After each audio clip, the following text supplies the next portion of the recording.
Hello everyone, कैसे हो आप लोग। आई होप आप सभी अच्छे होंगे, हम भी ठीक हैं। तो चलिए स्टोरी को आगे बढ़ाते हैं। अनया और रिया आकृति के गांव से निकल चुके थे।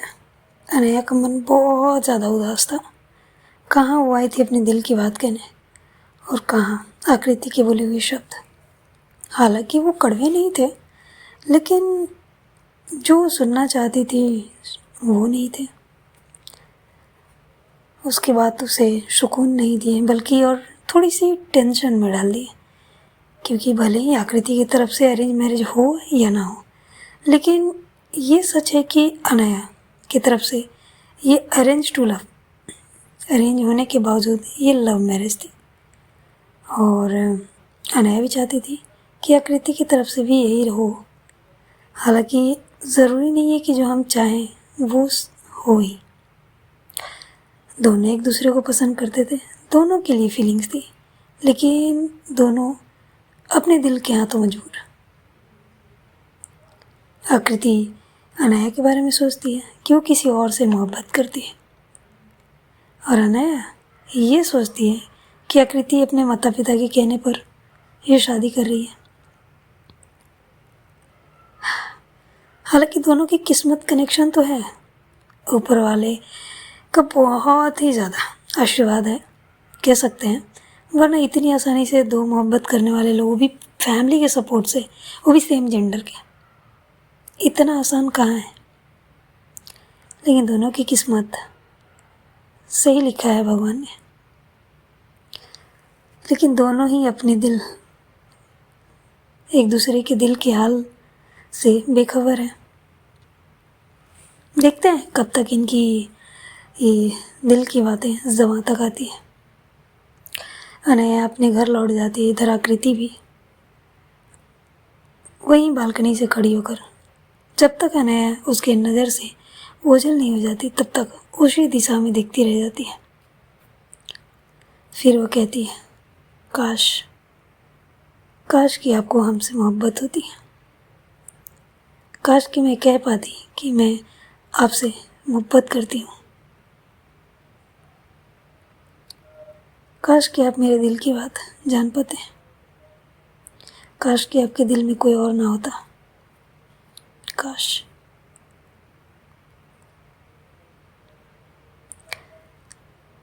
पर फिर भी मैं अपने लिए आपके दिल में जगह बनाने की पूरी कोशिश करूँगी, ताकि आपके दिल में सिर्फ मैं रह सकूँ और कोई और नहीं।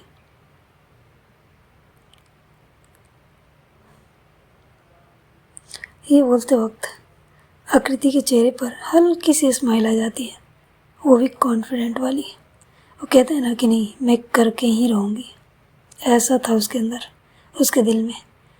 अनया के दिल में जगह बनानी थी, लेकिन इसे क्या खबर थी, अनया तो कब से अपने दिल के दरवाज़ों में उसकी मूर्ति को बसा के रखी थी। बस आकृति को देखने की देर थी। आकृति कमरे में जाती है, जाकर बेड पे लेट जाती है। हालांकि नींद कहाँ आने वाली थी। अपनी मोहब्बत को अपनी आंखों के सामने देखना कितनी मस्त फीलिंग है यार। क्या कहूँ अभी इस बारे में, क्या ही कहना। जब दिल के दरवाजे कोई खटखटा कर अंदर कदम रख दे, एक अलग ही फीलिंग होती है। मैं तो सोचती हूँ कि अगर कोई एक बार अंदर कदम रख दे तो दरवाज़ा हमेशा के लिए बंद कर दो, ताकि वो हमेशा कैद रहे उसी में। खैर छोड़ो, ये तो कहने की बात है। रियल लाइफ में से हो तो कितनी अच्छी होगी। वहीं अनया अपने घर जाती है। उसको घर जाने में करीबन 2 घंटे से ऊपर ही लग जाते हैं, लेकिन फिर भी काफ़ी रात हो चुकी थी। सब लोग सो चुके थे सिवाय उसकी मम्मी की, जो कब से इंतज़ार कर रही थी अपनी बेटी की आने का। अनया रिया गाड़ी पार्क करते हैं और अपना घर के अंदर चले जाते हैं। वहाँ जाते तो देखते हैं कि उनकी मम्मी जो है वहीं हॉल में सोफे पर बैठकर उन दोनों का ही इंतज़ार कर रही थी। जब अनया देखती है अपनी मम्मी को तो उनके पास जाती है। उनके पास ही बैठते हुए उनको गले लगाते हुए कहती है, मम्मा अभी तक आप सोए नहीं। अनया की मम्मी अपनी बेटी को अपने गले लगाते हुए कहती है, बेटा हमारे घर की इकलौती बेटी है, इतनी रात को घर से बाहर है और मम्मी को नींद कैसे आएगी। अनया कहती है, मम्मी आपकी बेटी इकलौती ज़रूर है बट इतनी भी कमज़ोर नहीं है, आपको आराम करनी चाहिए थी, बहुत रात हो गई है। हाँ बेटा, मैं जानती हूँ कि मेरी बेटी कमज़ोर नहीं है, अपनी सुरक्षा खुद कर सकती है और रिया है तो कोई टेंशन की बात भी नहीं है, लेकिन फिर भी माँ हूँ ना, क्या कर सकते हैं। ठीक है मम्मी, कोई बात नहीं, आप जाइए, जाकर आराम कीजिए। तो अनया की मम्मी कहती हैं, बेटा क्या हुआ, तुम इतने उदास। नहीं मम्मी, ऐसी कोई बात नहीं है। देखो, मम्मी से झूठ बोलोगी या बात छुपाओगी। नहीं मम्मी, मुझे आपसे बात छुपाने की क्या ज़रूरत है, ये काफ़ी तो हो जिससे मैं दिल खोल कर सारी बातें रखती हूँ। हाँ तो बताओ। हाँ मम्मी, वो आकृति को लेकर जितनी भी बातें थी वो सब कुछ बता देती है कि कैसे आकृति अपनी माता पिता की पसंद से मतलब शादी कर रही है, उसके दिल में उसके लिए कुछ नहीं है, ये वो जो भी बातें थी सब कुछ बताती है। अनया की मम्मी उसके सिर पे हाथ रखते हुए कहती, बेटा तो ये इसमें कौन सी गलत बात है या बड़ी बात है, कोई बात नहीं, एक बार शादी हो जाने दो, प्यार तो अपने आप ही हो जाएंगे। सुने नहीं हो, अरेंज मैरिज से भी लव हो सकती है। अनया अपनी मम्मी की बातें सुनते सुनते वहीं पर सो चुकी थी। ये जो भी कहो, माँ की गोद में एक अलग ही सुकून मिलता है सबको।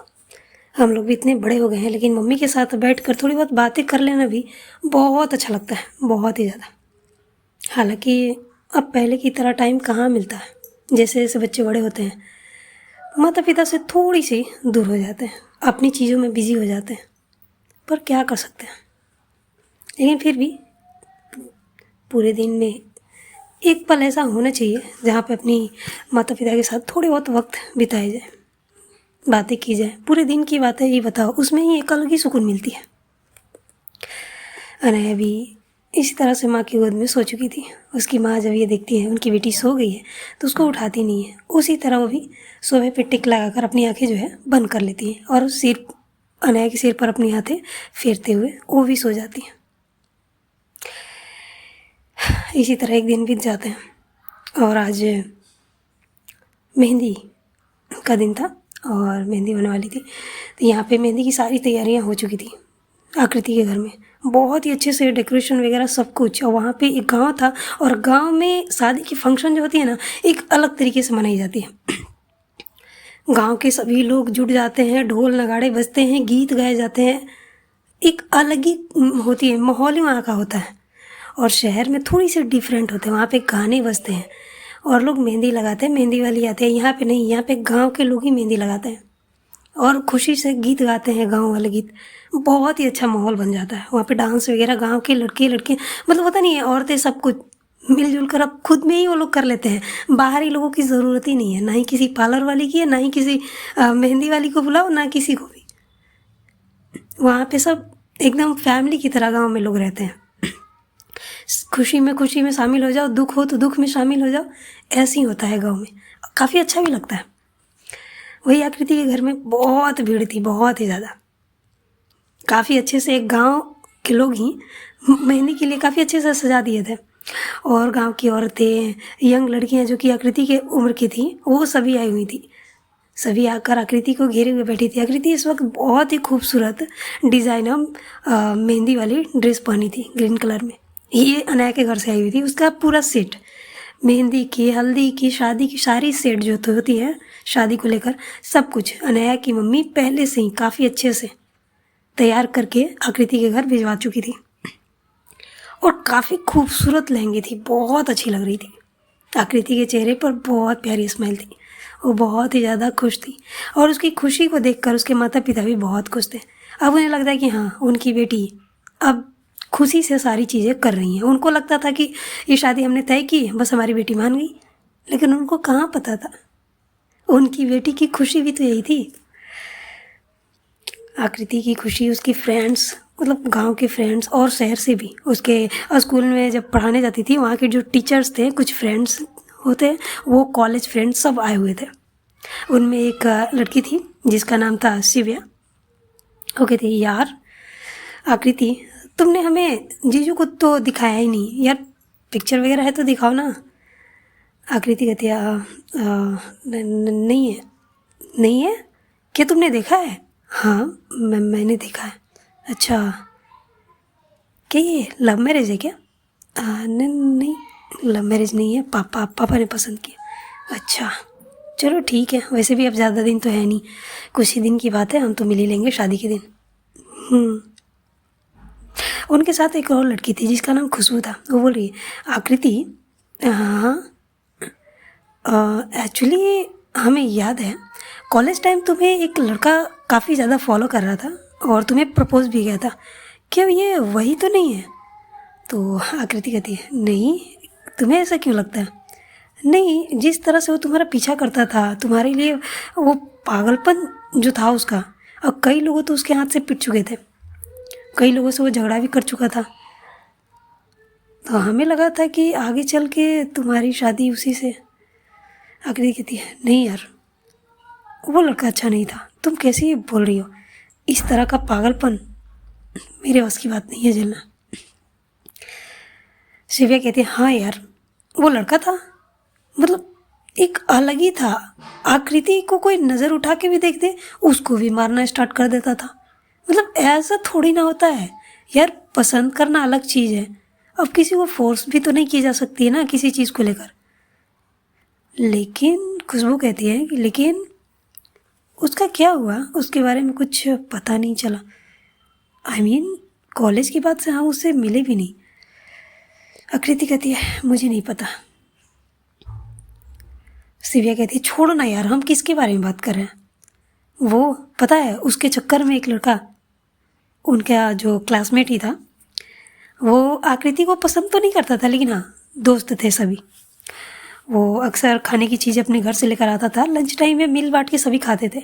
और एक बार क्या हुआ ना कि वो अपने हाथों से आकृति को एक निवाला खिलाया था, एक बाइट, तो वो देख लिया था वो लड़का, और वो गुस्से में इतना पागल हो चुका था कि उसको इतना मारा कि उसके हाथ टूट गए, जिस हाथ से उसने वो बाइट खिलाई थी आकृति को। हालांकि आकृति को इस बारे में नहीं पता था, लेकिन खुशबू और शिव्या को पता था, और काफ़ी सारे क्लासमेट में जो थे कॉलेज टाइम में उन लोग को भी पता थी। हालांकि ये बात आकृति से छुपाई गई थी, और उसका जो क्लासमेट था वो भी उसके बाद से ही कॉलेज आना बंद कर दिया था। आकृति बहुत पूछी कि वो कहाँ है, क्यों नहीं आता, तो शिव्या कहती है कि उसको कुछ प्रॉब्लम है गांव में, तो वो वहीं पे शिफ्ट हो गया है, तो उससे छुपा ली गई थी। इस तरह का पागलपन, क्या ये पागलपन बस कॉलेज तक ही था? ये आगे भी बढ़ेगा, हाँ वो तो आगे पता चलेगी। तो यहाँ पे मेहंदी की सारी चीज़ें स्टार्ट हो चुकी थी। शिव्या जो थी कहती है कि देखो यार, तुम लोग को जो करना है करो, लेकिन एक हाथ में मेहंदी तो मैं ही लगाऊंगी। खुशबू कहती है क्यों, मैं नहीं लगा सकती, तुम्हें आती है? नहीं मुझे आती तो नहीं है, बट ट्राई कर सकते हैं। शिव्या कहती है बिल्कुल भी नहीं, ट्राई नहीं करनी है, शादी एक बार ही होती है लाइफ में, और ट्राई करने के चक्कर में बिगड़ गई तो अच्छी नहीं लगेगी। हाँ ठीक है ना। और उसके गांव के कुछ फ्रेंड थे, वो भी आते हैं, कोई हाथों में मेहंदी लगाता है, दोनों हाथों में, 2 लोग, और 2 पैरों में लगाते हैं काफ़ी अच्छे से। अब बेहद ही खूबसूरत डिज़ाइन। शिव्या का तो क्या ही कहना, वो तो पहले से ही इन सब चीज़ों में आगे है।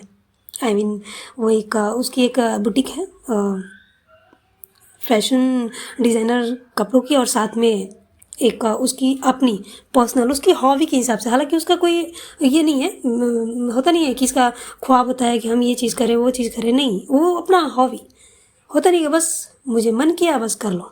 शिव्या का यही था। शिव्या भी कोई नॉर्मल फैमिली से नहीं थी, हालांकि वो मिडिल से थोड़ी सी ठीक थी। उसके पापा भी काफ़ी अच्छे, उनका एक मिनी छोटा सा मिनी मार्केट था कपड़ों का, बेहद ही अच्छा था, लेकिन हाँ ठीक ठाक था, मिनी मॉल बोल सकते हैं इस टाइप का। तो शिव्या भी काफ़ी अच्छी थी, और थोड़ी बहुत डिज़ाइनिंग की कोर्स भी उसने कर रखा था, तो थोड़ी बहुत काम अपना खुद भी कर लेती है। उसकी अपनी बुटीक थी, हालांकि अभी छोटी थी, लेकिन धीरे धीरे वो आगे बढ़ रही थी, पहले से तो बेहतर हो चुकी थी। उसमें कुछ शेयर आकृति के भी थे, हालांकि ये चीज़ अभी उसके फैमिली वालों को पता नहीं था, क्योंकि उस वक्त आकृति ने भी मदद की थी काफ़ी ज़्यादा शिव्या की। इसी तरह से इनका जो चल रहा था, मेहंदी वगैरह सब बहुत अच्छे से चल रही थी। डांस वगैरह भी हो रहे थे, मेहंदी वाले जो गाने होते हैं बहुत अच्छे से। वहीं पे अनया के घर में, अनया जो है अपने कमरे में थी, तो उनकी माँ आती है, कहती है चलो बेटा मेहंदी लगा लो। मम्मी मुझे भी लगानी पड़ेगी क्या? हाँ, शगुन की मेहंदी है, लगानी चाहिए, सबको लगानी पड़ती है। अच्छा, तो जो लड़के होते हैं उनकी भी लगानी पड़ती है? तो उसकी मम्मी कहती है हाँ बेटा, शादी के दिन लड़के हो या लड़कियाँ सबको मेहंदी लगानी पड़ती है, ये शगुन होता है। अच्छा, ठीक है मम्मी, चलते हैं। वो भी एक ग्रीन कलर का कुर्ता पहनी हुई थी, काफ़ी अच्छी लग रही थी। और वो लोग भी जाते हैं, नीचे जाकर बैठते हैं। हालांकि यहाँ पे मेहंदी वाले को बुलाई नहीं गई थी, क्योंकि प्रिया को बहुत अच्छे से आती थी ये सारी चीज़ें। मेहंदी लगाना उसका एक पैशन था, अच्छा लगता था। अक्सर वो कॉलेज में वगैरह लड़कियों की अगर फ्रेंड में किसी की शादी लगेगी ना, तो वहाँ पे ये लोग जाते थे। और पहले से ही प्रिया बोलती, देखो यार पार्लर वाली को बुला लेना ठीक है, लेकिन मेहंदी वाली को मत बुलाना, क्योंकि मेहंदी मैं खुद लगाऊंगी, ये मेरा अच्छा लगता है मुझे लगाना। बस इसी तरह से उसको प्रैक्टिस हो जाती है, एक्सपीरियंस भी हो जाती है, बहुत अच्छे से लगाती है मेहंदी। प्रिया आती है, अनया के पास बैठती है। अच्छा तू लगाएगी? हाँ मैं ही लगाऊंगी, कौन लगाएगा? अच्छा चलो ठीक है लगाओ, लेकिन हाँ ज़्यादा मत लगाना। हाँ ठीक है ना, एक काम करो ना। क्या करूँ? उसका मोबाइल लेती है, उसमें एक बहुत ही प्यारा रोमांटिक सा सॉन्ग लगा देती है, और ईयरफोन जो है उसके कानों में घुसा देती है और कहती है आराम से सोफे पे बैठ जाओ और अपनी आंखें बंद कर लो। ठीक है, ऐसे ही करती है। कुछ देर बाद अनया खो जाती है उस गाने में।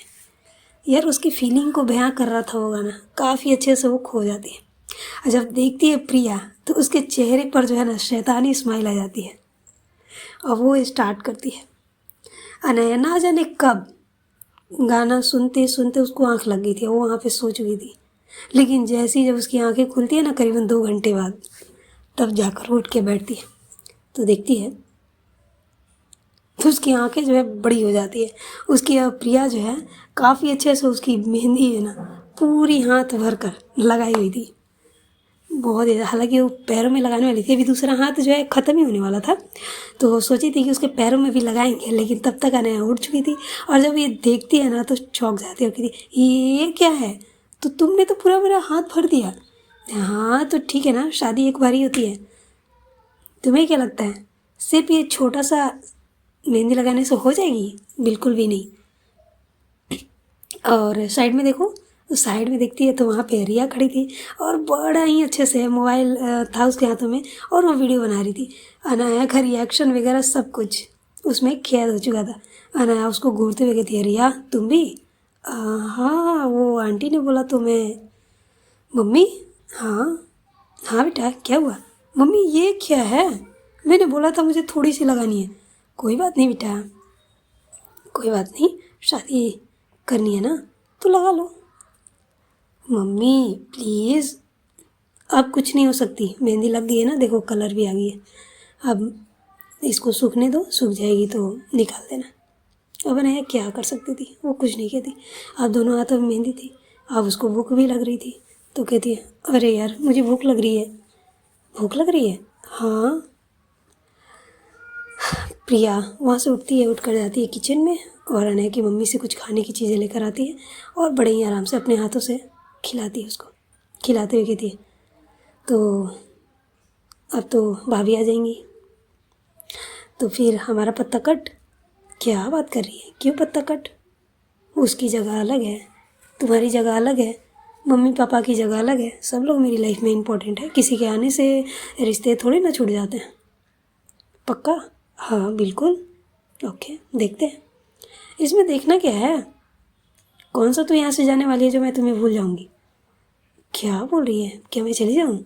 बिल्कुल भी नहीं। क्यों रिया? रिया कुछ नहीं कहती। समय निकलते हैं, समय निकलते निकलते 2 दिन और बीत जाते हैं, शादी का दिन भी फाइनली आ जाता है। फाइनली शादी वाले दिन भी आ जाते हैं। मेंशन में बहुत सारे गेस्ट आ चुके थे, रिश्तेदार काफ़ी सारे थे। सबको पता चलती है कि एक लड़की से शादी हो रही है, तो सबको थोड़ी सी अजीब भी लगती है, लेकिन आज के टाइम में सबको समझना इतना भी मुश्किल नहीं है। सब लोग सुनते हैं, शुरू शुरू में सबको थोड़ा सा लगता है, और वो लोग बोलते भी हैं ये कैसे हो सकता है, एक लड़की की एक लड़की से शादी। लेकिन कहते हैं ना, जिस तरह समय निकलता है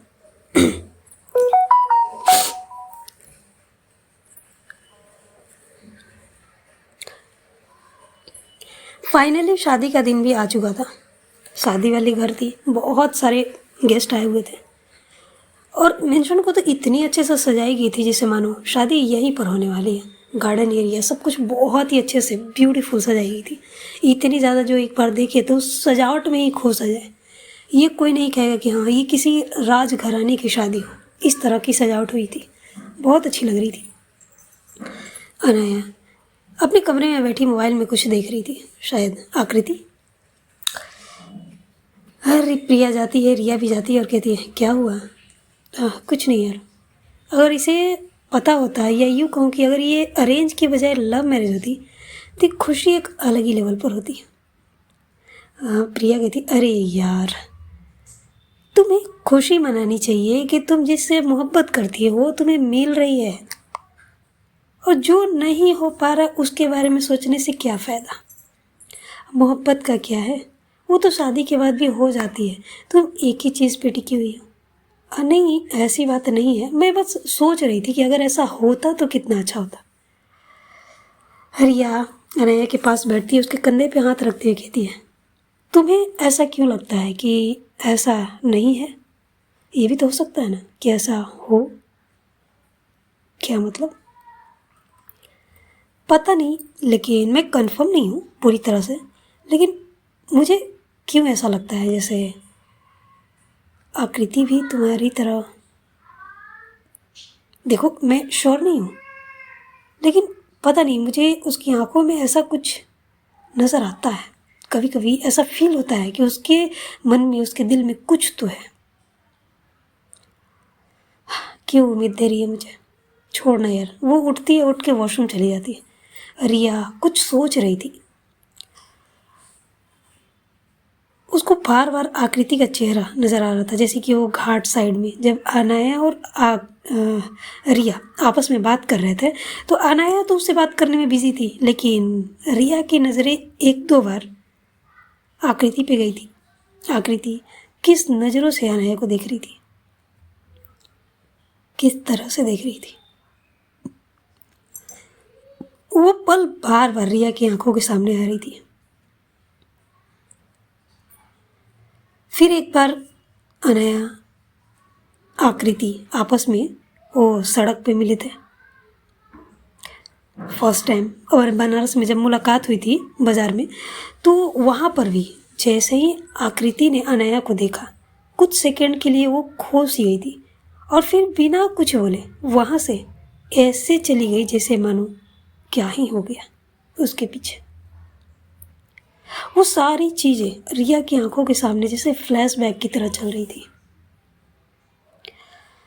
रिया कहती कुछ तो है जो अभी भी हमारी नज़रों से बचा तो नहीं है, लेकिन पता नहीं क्यों छिपने की कोशिश कर रहा है। कुछ तो है। क्या मैं जो सोच रही हूँ अगर वो सही हुआ तो अनाया की तो निकल पड़ी। हालांकि मैं अभी भी कंफर्म नहीं हुई इस चीज़ से। प्रिया वहीं बैठी थी, उसकी धीरे धीरे बोलने की बातों को वो सुन लेती और कहती कि क्या मतलब, पता नहीं, बट मैं श्योर नहीं हूँ, लेकिन मुझे ऐसा लगता है कि अनाया की तरह आकृति के दिल में भी अनाया के लिए कुछ तो है।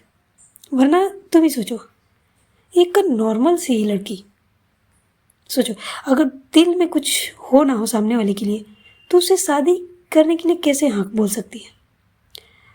कितनी भी माता पिता की बातें मान ले या कुछ भी हो, लेकिन सेम जेंडर से शादी करना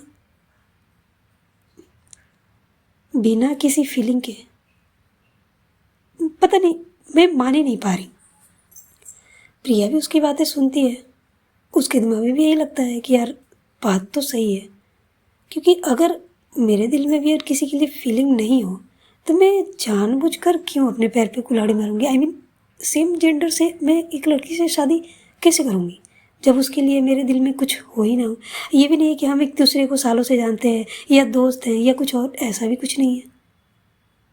प्रिया भी सोच में पड़ जाती है। रिया जब देखती है कि प्रिया भी सोच रही है तो रिया कहती है आई थिंक हमें वेट करना चाहिए, अब जो है सो सामने तो आ ही जाएगा, अब शादी है, चलो तुम भी अपनी तैयारी करो, मैं चलती हूँ। ये बोलकर रिया निकल जाती है, लेकिन प्रिया वहीं पे बैठी हुई थी। वो भी काफ़ी गहरी सोच में डूब चुकी थी। उसे भी कहीं ना कहीं रिया की बातें सही लगती हैं। हालांकि अनाया इन चीज़ों पर ध्यान नहीं देती। उसे लगता है कि ये सब बस आकृति की तरफ से बस अरेंज की हुई है, बस अरेंज मैरिज। अब कौन समझाए अनाया को? हालांकि ये लोग भी कंफर्म नहीं है तो समझाएंगे कैसे। इसी तरह 2 घंटे और बीत जाते हैं। करीबन अभी फ़िलहाल 12 बज चुके थे और यहाँ पे शादी की सारी जो होती है तैयारियाँ स्टार्ट हो चुकी थी बहुत ही अच्छे से। और मेंशन का गार्डन था वो बेहद ही अच्छे से सजाई गई थी और वहाँ पे एक अलग ही माहौल चल रही थी। आई मीन वहाँ पे एक काफ़ी अच्छे से 4-5 मटके रखे हुए थे जिसमें दूध, किसी में पानी, किसी में कुछ करके इस तरह से, किसी में हल्दी वाली पानी, किसी में क्या बोलते हैं यार गंगा जल और पता नहीं क्या क्या था रखा हुआ था। सब में गुलाब की पंखुड़ियाँ डाली हुई थी। एक बड़ा सा क्या बोलूँ बर्तन रखा हुआ था और वहाँ पे बैठने का इंतज़ाम की गई थी शायद अनाया के लिए। इनके घर की रस्में होती हैं, पता नहीं क्या रस्में हैं वो तो बाद में पता चलेगी, लेकिन हाँ ये जिस तरह से सारी चीज़ें की जा रही थी ऐसा लग रहा था जैसे ये राजघराने के लोग हैं। मतलब इस तरह की फैसिलिटी और इस तरह की रस्में अक्सर ऐसे बड़े परिवारों में ही देखने को मिलती है और इसी तरह से वो की जा रही थी। वहाँ पे गुरुजी भी थे, गुरुजी थे, कुछ मंत्र पूजा वगैरह सब कराई जा रही थी वहाँ पे। उसके पापा, दादाजी, दादी, मामा और बहुत सारे रिश्तेदार थे, गेस्ट आए हुए थे। हालांकि पुणे से अनाया के फ्रेंड्स वगैरह, कॉलेज फ्रेंड ऐसा कोई नहीं था। ये शादी इतनी जल्दी में हो रही थी, किसी को बुलाया नहीं गया था और 2 लड़कियों की शादी थी तो इसकी वजह से और भी कुछ चीज़ों को अपने तक ही लोग रखे हुए थे। हालांकि पुणे जाने के बाद तो धीरे धीरे सबको पता चली जाएगी, यही सोचकर वो लोग ज़्यादा कुछ नहीं करते। सो गाइस आज के लिए बस इतना ही रखते हैं, मिलते हैं अगले पार्ट में। और आपको ये एपिसोड कैसी लगी कमेंट में ज़रूर बताइएगा, ठीक है।